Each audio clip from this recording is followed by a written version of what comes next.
sama gars yi nañu xool li ñuy wax nii di nañu xool lu rafet ngir yàlla ak yonent bi ñu di ko wax parce que lii ñaaw na trop man lii dama seetaan kii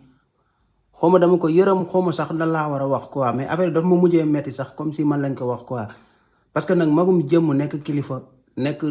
waaw def ci aar bi lu nekk yàgg fi def lu nekk amul lenn lu ñuy teg sa der bi lu dul di la jiiñ mbirum borom ñaari tur yi si papay jàmbur dafa ñaaw nit ki bu fekkente ne amoo dara lu la leer ci moom noppil ba nga am lu la leer ci moom ngay soog a wax parce que rafetul quoi kii ni mu waxee tey wax dëgg yàlla tooyal na sama xol bi quoi nañ ko déglu tuuti. yàlla baax na tuuma boobu ngay wax noonu damay jël lépp ma teg ko ci loxo yàlla suñu borom loolu bokk na lu yàq suma préparation du bari ok parce que tamit aussi wax dëgg yàqul xaritoo du dëgg moo tax nag mu ñëwee ci làmb ji sax mënu ma siggi xool kenn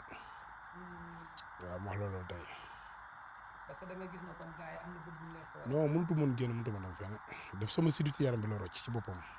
sentirutuma sama bopp mënu ma lekk dara mu jàll sama pot daa mel ni daa am lu ci taxaw bëggatuma gis kenn su ma demee entraînement sax même salle mi entraîné du mën a siggi xool kenn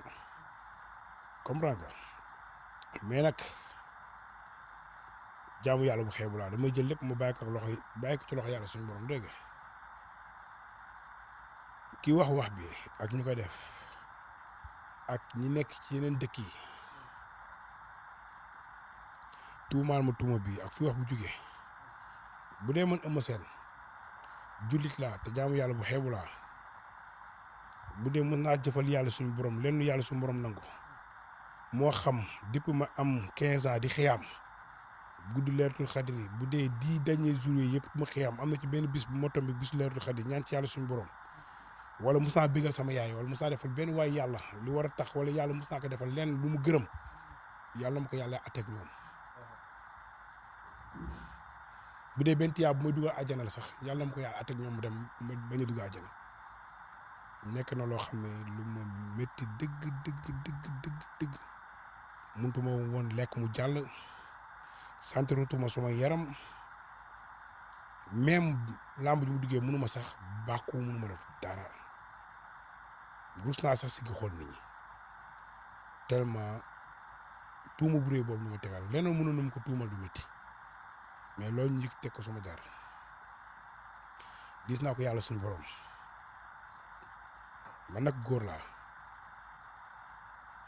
dépassé naa fu may tuuree xewal ba sama yaay gaañoo bu dëgg waaye nag tuuma bu rëy bi ñu teg sama kaw ñu ko def yàlla ma yàlla àtteeg ñoom su fekkee man mus naa am lenn lu yàlla suñu borom gërëm ci man wala ma def lenn lu yàlla suñu borom nangu maa ngi koy ñaan yàlla suñu borom yàlla ma àtteeg ñoom fii ci àdduna ak ci yoma xiyam yàlla na yàlla leer lépp yàlla setal lépp maa ngi koy ñaan ci barke yonent bi tedd bi sallallahu alayhi wa sallam bu dee doomu jullit rek laa te jaamu yàlla bu xeebu te yàlla suñu borom doon buur te mu wóor ni yàlla mooy buur maa ngi koy ñaan ci barke yonent bi yàlla Muhammad ci barke yaa Rasul yàlla na ma yàlla atte ak ñoom atte bu leer nañu. yàlla sax dina leen atte incha allah. ama yow